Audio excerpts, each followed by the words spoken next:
안녕하세요. 아,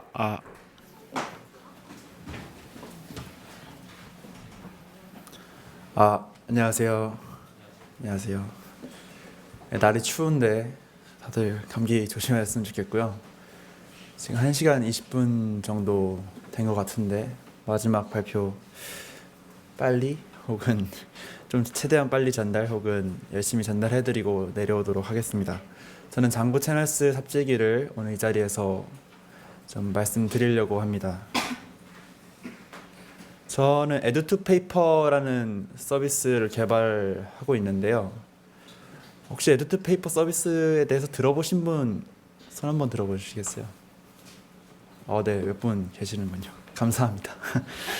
그 경력 내내 저희는 저도 그렇고 회사도 그렇고 파이썬 서버를 쓰고 있고 장고, 플라스크, 팔콘, G이벤트, 뭐 팔콘 빼고는 거의 모든 방면에서 파이썬 서버를 다 쓰고 있는 것 같습니다. 저희 회사 자체가. 저희 오른쪽 아래 깃허브 있으니까 팔로우 해주시면 저도 마팔하겠습니다. 저도 가끔씩 저는 파이썬 코리아에 포스팅 하기도 했는데 제 이름을 보셨는지는 잘 모르겠습니다. 저 에듀투 페이퍼 서비스를 미리 조금 소개를 해드려야 오늘 세미나 내용이 조금 이해에 도움이 될 것 같습니다. 저희는 일단 80만 대학생 누적 회원이 있었고요. 그리고 저희 앱에서 광고를 보면 포인트를 적립해주고 그 포인트로 현장에서 프린트 출력하는 돈으로 쓸 수 있는 그런 서비스를 제공하고 있습니다. 이렇게 오프라인에 가면은 대학교 안에 저희 서비스 영역 존이 있어서요. 그래서 오프라인 지역 안에서 저희 서비스 포인트를 기반으로 출력을 할 수 있는 일종의 화폐 개념을 앱으로 제공하고 있습니다. 좀 기술 관점에서 보면은 하이브리드 앱을 6, 7년째 운영하고 있고 장고도 횟수로는 7년째 운영하고 있고요. 장고 채널스, 플라스크, G이벤트 진짜 할 수 있는 거는 웬만하면 다 쓰지 않았나 싶고 클라이언트 입장에서는 이제 윈도우즈 OS에 대학교에 대부분 윈도우즈 OS를 쓰잖아요. 그래서 윈도우즈 OS 기반으로 후킹을 해서 프린트 과금을 하는 그런 시스템입니다. 저희 엔지니어링 블로그도 아래 링크가 있으니까요. RSS 피드 팔로우 기능이 있으니까 그것도 한번 구독해 주시면 저희가 간간히 올라오시는 거 확인하실 수 있을 것 같습니다. 오늘은 장고 채널스에 대해서 이야기할 텐데요. 이게 어디에 저희가 장고 채널스를 쓰고 있나를 좀 말씀드리겠습니다. 저희는 일단 평소에는 그냥 장고만 7년을 썼습니다. 그래서 학생들이 이제 PC에 가겠죠. PC에 가서 쉬는 시간에 스스로 원하는 출력물들을 이제 한글, 워드 등등에 띄우고 출력을 하려고 할 겁니다. 그러면 이 출력 명령과 함께 저희 UI가 뜨고 그다음에 과금 창이 떠서 과금을 시키는 시스템이었습니다. 그래서 과금이 완료되면 프린터로 풀 파일을 전달해서 출력이 시작되는 형태였고요. 이게 간단하죠. 뭐 어떻게 내부 구현을 했는지는 뭐 일일이 말씀드리긴 어렵습니다만 간단하게는 다들 구상하실 수 있을 거라 저는 생각을 합니다.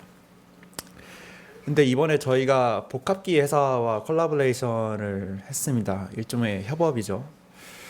그래서 저희가 지금 이게 가장 뭐 쉽게 볼 수 있는 형태인데 PC에서 출력을 하면은 복합기에서 로그인, 과금 등등의 형태를 복합기 위주로 가져가는 형태입니다. 이게 저희 서비스는 아닌데 이런 UI를 다들 한 번쯤은 보셨을 거라고 저는 생각합니다. 여기에 로그인 버튼을 좀 달아두고 계정별로 출력을 할 수 있는 그리고 출력 과정과 함께 과금을 하는 뭐 이해하기 어렵지 않지 않나. 그러니까 회사 혹은 학교에서 이런 UI를 한 번쯤은 다 마주하셨을 거라 저는 생각을 합니다. 그래서 기존 스프린트 시스템과 가장 달라진 거는 이 문서 전달 요청 과정입니다. 그러니까 여기 보면은 기존에는 PC에서 과금까지 다 한 다음에 프린터는 말 그대로 출력물 받으러 가는 곳이었거든요. 근데 이제 프린터와 복합기가 좀 더 많은 기능을 하게 되었죠. 그래서 이 문서를 전달받는 시점이 조금 애매해지게 되었습니다. 기술 관점에서. 이 문제를 좀 해결해야 될 필요가 있었죠. 그래서 이거 처음으로 생각한 게 PC마다 서버 띄우기인데 이건 사실 말도 안 되는 생각입니다. 아주 러프하게 한 건데 당연히 말이 안 되죠. 왜냐면 모바일 어플리케이션으로 치면은 모바일 어플리케이션마다 서버를 띄운다는 소리인데 사실 러프하게 나온 우스갯소리 이야기였고요. 그러니까 내부방에 파일 서버를 두는 방식을 생각을 했습니다. 그러니까 PC에서 출력이 시도가 되면은 그 출력 파일, 뭐 스풀 파일이라고 하죠. 그 스풀 파일을 내부 서버, 내부망 서버에 전달해 둔 다음에 복합기에 가서 과금이 완료되면 그 문서 ID 값에 대한 조회를 그 스풀 서버 파일 서버에 요청해서 문서를 가져오는 시스템이었습니다. 이렇게 하면은 뭐 다들 예상하시겠지만 그냥 HTTP 통신으로 모든 걸 해결할 수 있고 도입 사례도 있습니다. 도입 사례도 있고 뭐 안정성도 괜찮죠. 사실 그 복합기가 설치되어 있는 환경이 굉장히 낙후되어 있는 경우가 많습니다. 예를 들어서 윈도우 XP가 깔려 있는 그 학교도 많거든요. 그리고 학교 차원에서 OS를 관리하면 라이센스 문제도 있기 때문에 쉽게 윈도우를 7으로 올린다던가 혹은 10으로 올린다던가 8으로 올린다던가 하는 행위가 학교 차원의 규제를 받는 경우가 있어서 사실 조금 제약이 많습니다. 여튼 좀 낙후돼 있어서 내부망을 쓰면은 굉장히 좋았을 텐데 문제는 이게 도입마다 이 내부 서버를 두는 비용이 발생한다는 거죠. 비즈니스적인 이해관계와 개발적 이해관계가 충돌하는 순간입니다. 그러니까 한 장당 50원, 100원, 150원 이렇게 복사 비용을 받는 사장님 입장에서는 이걸 도입과 함께 몇십만 원의 서버를 도입한다는 그 자체가 심적인 거부감을 굉장히 유발한다는 거죠. 이게 영업하시는 분들의 클레임도 있었고, 근데 굉장히 합리적인 말씀이기도 해서 이런 제약 조건 하에 다른 방식을 찾아보게 되었습니다. 좀 이게 속이 이렇게 쓰리더라고요. 굉장히 쉽게 해결할 수 있는 문제인데, 뭐 세상에 저희 마음대로 할 수 있는 게 뭐 많지는 않으니까요. 그리고 어떤 학교는 이 프린터와 이 PC 사이에 이 좁은 5m, 10m도 안 되는 공간 안에서도 망이 분리가 돼 있습니다. 그래서 내부망을 쓰는 방식으로 하면 언젠가는 저희가 이것을 일반화된 솔루션으로 쓸 수는 없겠다라는 판단도 있었고요. 그래서 생각을 한 게 이거를 외부망으로 빼고 소켓 연결을 시키는 방식이었습니다. 그러니까 여러분이 다 아시는 것처럼 저희도 맨날 쓰고 있는 AWS에 퍼블릭 서버를 하나 두고 이 퍼블릭 서버가 과금을 기다리고 있는 형태인데요. 살짝 복잡할 수 있는데 설명을 드리겠습니다. 일단 PC와 그 퍼블릭 서버 간의 소켓이 24시간 연결이 되어 있고요. 출력 시도가 발생한 경우, 그러니까 유저가 이 문서를 출력하겠다, 한글 파일을 출력하겠다, 과제를 출력하겠다 이렇게 한 순간 PC 내부에 스풀 파일을 저장합니다. 그래서 복합기에서 과금이 끝나면 이 서버에 과금을 알리고요. 이 과금을 알려진 서버가 이 PC에게 복합기로 전달하도록 소켓을 통해 명령을 내립니다. 일종의 푸시 서버 느낌의 기능을 하고 있다고 보시면 될 것 같네요. 그러니까 좀 쉽게, 이게 아무리 쉽게 하려고 해도 쉽게 정리가 안 되는 내용이더라고요. 조금만 집중해서 들어주시면. 그 출력 파일을 갖고 있고요. 유저가 출력을 명령하는 순간. 그리고 이 복합기에서 과금이 완료되면 서버로 과금이 완료됐다고 알리고요. 그 다음에 이 서버는 출력 신호를 출력하라고, 과금이 완료됐으니까 너희가 이제 출력할 때야 라고 PC에 알리고, 마지막으로 이 PC가 자신이 가지고 있던 스풀 파일을 복합기에 전달하는 방식입니다. 근데 HTTP로는 아시다시피 서버에서 클라이언트로 전달하는 통신이 안 되죠. 클라이언트가 미리 서버로 리퀘스트를 날리지 않는 이상, 그리고 HTTP2가 아닌 이상 어렵겠죠. 서킷 서버가 필요했습니다. 이게 계속 언제 이 출력이 발생할지 모르기 때문에 사실 폴링 방식을 쓰기에는 살짝 애매하고, 그냥 소켓 서버를 하나 두는 방식으로 이렇게 생각을 했습니다. 그래서 기존 잔고를 쓰면은 참 좋겠죠. 근데 저희는 기존 잔고는 9버전이고요. 그래서 이 오피셜한 잔고 채널스가 오피셜하게 붙은 지가 2년 정도 됐지만, 그 2년 전 잔고임에도 불구하고 LTS 버전들이 존재하기 때문에 저희는 그 버전이 아니라 필연적으로 다른 기술을 써야 할 필요가 있었습니다. 사실 처음엔 좀 이게 딜레마긴 했는데 행복하기도 했습니다. 왜냐면 뭐 잔고, 플라스크, G이벤트 다 써보기도 했고, 팀 내에서도 이번에 다른 언어도 한번 써볼까, 다른 기술도 한번 써볼까, 이런 갈증 혹은 문제의식 또는 욕구가 있었거든요. 그래서 일종의 갈증 해소 기회가 될 수 있겠다라는 생각도 했죠. 사실 기능이 굉장히 단순합니다. 출력해라 라고 명령 하나 하는 거기 때문에 굉장히 마이크로하거나 엄청나게 거대한 기술을 써도 유지보수에 문제가 없겠다라고 생각을 했거든요. 뭐 기능이 10가지면 모르겠는데 한 가지니까. 그래서 막 요즘 아주 트렌디하거나 아니면 빅 서비스에서만 쓰는 것들을 뭐 써볼까. 그래서 뭐 얼랭 요즘 많이 올라오죠. 엘릭서 얘기도 있고, 뭐 고랭도 있고, 뭐 백엔드 프레임워크는 아니지만 카프카를 이용한 펍섭이 아니고 컨슈머하는 방식이 있고요. 오버 엔지니어링도 사실 좀 생각을 했습니다. 왜냐면 말씀드렸다시피 이거는 기능이 하나이기 때문에 오버 엔지니어링을 해도 유지보수가 전혀 문제가 되지 않는 상황이었거든요. 근데 런칭은 3주 후라는 말을 뒤늦게 들었습니다. 이게 저희 팀 내에서만 의사결정하는 게 아니고 외부 팀, 그러니까 아까 말씀드렸다시피 복합기 회사랑 콜라보를 한 거기 때문에 비즈니스적 이해관계상 3주 후에 런칭을 해야 하는 상황이더라고요. 다른 분들 혹은 다른 회사 분들도 뭐 서비스의 주기가 있을지 모르겠지만 저희는 개강 시즌이 엄청나게 중요한 시즌입니다. 그러니까 저희는 방학 때 모든 필요한 서비스 혹은 업데이트를 다 마치고요. 개강 때 모든 걸 진행하는 주기라서 개강이 3주 남은 시점이라 결국에는 이렇게 돌아오는 계기가 되지 않나. 이게 굉장히 포스터가 적절하더라고요. 그래서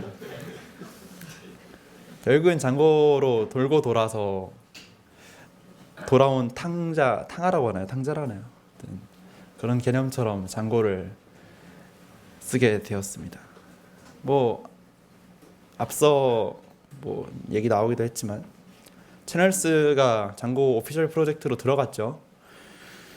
그래서 이거를 국내에서 누가 쓰고 있나 이것도 좀 궁금하더라고요. 그때 아주 마침 파이컨에서 이 발표가 있었습니다. 다들 파이콘 가신 분들은 기억하실 수 있겠는데요. 이거 완전 저희 얘기 아닌가 싶어서, 심지어 저희는 40만 명도 안 쓰거든요. 그래서 이거 발표를 굉장히 유심히 혹은 되게 유익하게 들었고요. 굉장히 좋은 기회다 싶었습니다. 그리고 유지보수는 잘 되고 있나 싶었는데, 일단 아예 이 오픈소스 프로젝트 자체가 잔고 팀에서 관리를 하고 있더라고요. 메인테이너들이 잔고 소속일 수 있는 거니까. 그리고 여기 아래 보시면은 업데이티드가 17일 전, 뭐 2일 전 뭐 이렇게 돼 있죠. 그래서 유지 보수가 잘 되고 있구나 이렇게 알고 있었고, 최신 이슈까지 이렇게 클로즈드 됐다는 의미인데, 보시면 이틀 전, 6일 전 것들이 다 클로즈드 돼 있죠. 이 얘기는 현재까지도 토론이 잘 되고 있고, 메인테이너가 이것을 예의주시하면서 이슈가 열리고 닫히는 걸 확인하고 있다는 의미이기 때문에 이건 유지 보수가 잘 되고 있구나 라는 걸 알 수 있었습니다. 굿, 쓰자 이렇게. 사실 뭐 답정너로 원래 쓰려고 했는데 한번 검토한 거죠. 그래서 구현 과정은 굉장히 쉬워서 이건 생략하겠습니다. 거의 장고 쓰시는 거랑 똑같다고 생각하시면 되고요. 오늘은 삽질한 거 들려드리려고 온 거기 때문에 뭐 좀만 덧붙이면, 테스트 코드는 일단 채널스 내부에 테스팅 이 객체들이 잘 준비가 돼 있습니다.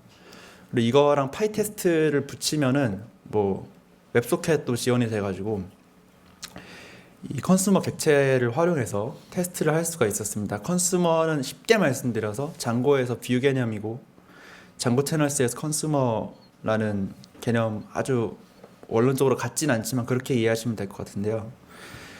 그러니까 장고로 말씀드리면 일반 HTTP 통신을 하는 클라이언트가 테스트 코드를 짤 때 그냥 URL 기반으로 페이로드 혹은 get 파라미터, 포스트 파라미터 이렇게 일일이 맞춰서 짜는 게 아니고, 백엔드에 작성되어 있는 객체를 활용해서 클라이언트가 테스트 코드를 작성할 수 있게 되어 있었습니다. 그래서 이것도 굉장히 테스트 코드를 작성하는데 뭐 어려움이 없었다 이렇게 말씀을 드리고요. 런칭도 아주 쉽게 무리 없이 바로 할 수 있었습니다. 여기서부터 이제 삽질인데요. 이게 다들 현업에서 일해보신 분들은 알겠지만, 자신이 개발한 코드가 혹은 자신이 개발한 명령이 외부팀으로부터 안 된다는 얘기를 들을 때 어떤 심정인지는 다들 아실 거라고 생각이 듭니다. 처음엔 사실 너무 당황스러웠죠. 왜냐면 기능이 하나밖에 없는데 이게 안 된다고 하면은 난 뭘 하는 것인가 이런 생각이 들지 않겠습니까? 그래서 좀만 더 깊이 들어가 보면 출력 명령이 안 된다는 거는 웹소켓 메시지에 문제가 있다는 거거든요. 웹소켓의 메시지가 뭔가 깨졌거나 혹은 안 갔거나 등등의 가정을 할 수가 있습니다. 그래서 미리 만들어둔 게 있었는데요, 제가 웹디버거로. 그러니까 유저 혹은 클라이언트의 각각의 유니크한 ID 값이 있잖아요. 그 ID 값에 오가는 메시지를 실시간으로 체크할 수 있는 웹디버거를 하나 만들어 놨습니다. 사실 저희는 이 메시지에 오가는 내용이 막 엄청나게 시큐어한 정보가 없고요. 그냥 출력이 된다 만다 이런 얘기밖에 없기 때문에 이런 거를 만들어 놨는데요. 이거 보시면 제가 좀 지웠는데, 그러니까 이게 이 자바스크립트로 웹소켓 클라이언트를 하나 구현해두고 실시간으로 제가 클라이언트가 된 것처럼 이렇게 웹디버거를 만들어 둔 겁니다. 그래서 실시간으로 메시지가 퍼블리싱 되면은 서브스크라이브를 스크롬에서 할 수 있게 해놔서, 뭐 실제로 디버깅을 해보니까 1초 동안 메시지가 1000개를 제가 인위적으로 발생시켜 봤는데 잘 되더라고요. 이게 차라리 안 되면 행복하다고 할까요? 아무튼 문제가 잡히는 건데, 아니 1000개가 되면은 돼야 되는 거 아니겠습니까? 그래서 뭐지? 하고 이렇게 지내봤는데 좀 이때 머리가 좀 아팠습니다, 솔직히. 근데 오류 환경을 좀 세밀하게 조사해봤는데 한 장소에서만 오류가 나더라고요. 딱 한 장소만. 딴 데는 다 잘 되고 딱 한 장소만 오류가 난다는 건 이건 환경에 문제가 있겠지 않나 싶었습니다. 근데 그곳을 또 찾아보니까 24시간 오픈 장소예요. 그러니까 이게 뭘 의미하냐면 학생들이 새벽 3시에 출력하지가 않아요, 사실은. 다들 집에 가거나 술 마시고 있거나 등등의 행위를 하는데, 이곳은 24시간 오픈을 했더라고요. 왜냐면 모르겠습니다. 뭐 수요가 있겠죠. 그리고 대부분의 학교가 아침 8시에 PC를 켜는데 그렇지 않고 이렇게 24시간 오픈 장소였습니다. 그러면 혹시 연결 문제가 있는 것인가? 24시간이 지난 이후로 이런 의심을 할 수가 있겠죠. 그래서 엔진X 설정을 보면은 좀 과하다 싶을 정도로 타임아웃이 길게 저희가 잡아놔서 사실 디버깅용으로 처음에 초기 도입 때 해놓은 건데 이렇게 잡아두면 사실 타임아웃 문제는 없는 거거든요. 너무 과하게 잡아놔서 사실 문제가 됐어야 되는데 그런 것도 아니고, 그리고 다프네라고 해서 지금 제가 전전 발표자님께 좀 감사한 게 파이썬 그 서버들, 인터페이스 서버들을 한번 훑어주셨더라고요. 근데 이게 다프네라고 이 채널스에 맞는 이 인터페이스 서버가 있습니다. 근데 이 웹소켓 타임아웃에 여기도 이게 -1이 1초가 아니고 무한대거든요. 그러면은 이 연결 문제가 났을 때 제가 분명히 알 수가 있는, 명시적으로 나는 문제입니다. 혹은 클라이언트에서 디버그 콘솔을 봤을 때 타임아웃이 난다던가 혹은 네트워크 오류가 있다던가가 명시적으로 드러날 수 있는 환경인데 분명히 좀 과하다 싶을 정도로 해둔 설정이라 문제가 없었습니다. 그리고 실제로 보니 현장에서도 연결은 아주 잘 맺어져 있더라고요. 좀 머리가 아팠는데. 그래서 일단은 조금 엔지니어링한 기도 민망한 거지만 워낙 현장이 낙후된 곳이 많기 때문에 일단은 새벽에 클라이언트 리셋을 하는 방식으로 일단 대응을 해놨었습니다. 학생들이 새벽 4시에 출력하는 건 몇 년 동안 진짜 손가락에 꼽을 상황이기 때문에 이렇게 단순 대처를 해놨었고요. 그러던 중에 아주 우연하게 아마 레디스로 개발하시는 분들은 알겠지만 이렇게 가끔 이렇게 켜놓고, 저는 항상 켜놓고 하는데 이렇게 메시지를 보고 있었습니다. 사실 왜 이걸 보고 있었냐면 이 레디스의 키값이 잘 들어가나 뭐 밸류가 잘 들어가나 이런 걸 조금 보고 있었는데, 혹시 여기서 이상한 거 느끼시는 분 계세요? 못 느끼세요? 저도 못 느꼈습니다. 못 느껴야 정상이죠? 그러니까 아주 잘 보면요, 익스파이어가 있어요. 익스파이어가, 아니 도대체 익스파이어가 왜 나오지 처음에 싶었는데, 익스파이어는 이제 레디스에 있는 키값을 특정 시간이 지나면은 없애주는 기능인데, 아니 잘 보니까 장고에 이 기능, 장고 채널스, 그러니까 채널스 레디스에 이 기능이 있더라고요. 그러니까 이 그룹이 일종의 레디스 서브스크라이버를 모으는 개념인데, 이걸 86,400초가 지나면 이걸 자동으로 없애주는 기능이 있었던 거더라고요. 이걸 제가 좀 더 유심히 봤으면 좋았을 텐데, 아마 메모리 혹은 등등 레디스 환경을 배려한 개발자의 디폴트 옵션이었겠죠. 근데 제가 이걸 못 보고 있다가 이걸 발견해서 86,400초는 정확히 24시간이거든요. 딱 저희가 겪고 있던 문제가 발견되는 순간이었죠. 뭐가 문제였는지. 그래서 제가 연결을 계속 봤는데 워낙 학교가 연결에 문제가 많기도 해서 연결은 유지됐는데 안에 레디스 펍 서비스 사라져가지고 메시지가 오가지가 않던 그런 상황이었던 거였습니다. 그래서 그룹 익스파이어리 값을 조정을 해가지고 이 문제를 해결했고, 설정을 잘 읽자, 이건 뭐 진리 같습니다.